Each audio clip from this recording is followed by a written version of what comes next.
Selamat siang Indonesia. Anda menyaksikan seputar Bali terkini pukul 11 WITA bersama saya Agus Jagatraya. Usaha kecil dan menengah atau UKM mempunyai peranan yang strategis dalam pembangunan ekonomi. Meski demikian masih banyak ditemui kendala, salah satunya kurangnya permodalan dan kurangnya pendampingan membuat pelaku UMKM kekurangan akses menjual produknya.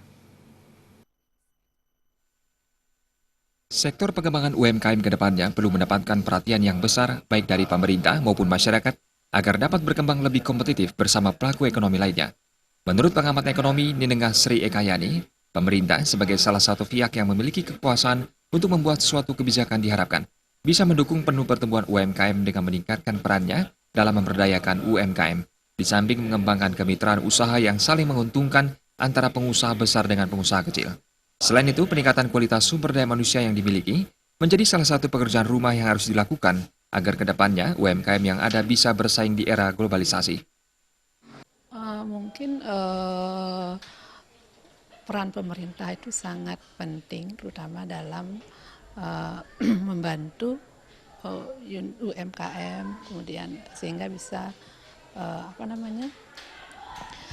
bisa meningkatkan bisnis mereka, itu ya UMKM, kemudian masyarakat lokal yang bergerak di bidang pariwisata itu mestinya lebih banyak dibantu dari modal, mungkin kemudian pelatihan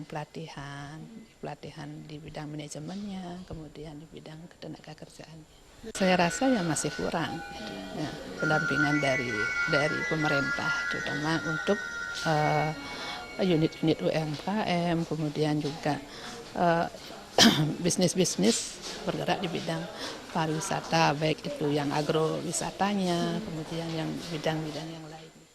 Ia juga menjelaskan minimnya pendampingan yang dilakukan pemerintah daerah melalui dinas-dinas terkait membuat UMKM jalan di tempat. Meski mereka mampu berkembang, namun perkembangan ini akan sangat lambat. Dengan pola pendampingan ini, UMKM juga bisa diajarkan bagaimana mengakses pasar yang bisa dimanfaatkan. UMKM di beberapa daerah sebenarnya mempunyai produk unggul yang kreatif dan bisa bersaing di pasar luas. Rati Anggoro dan Ngurawira, Bali TV. Pemirsa, sekian seputar Bali terkini kali ini. Terima kasih untuk perhatian Anda. Salam Indonesia.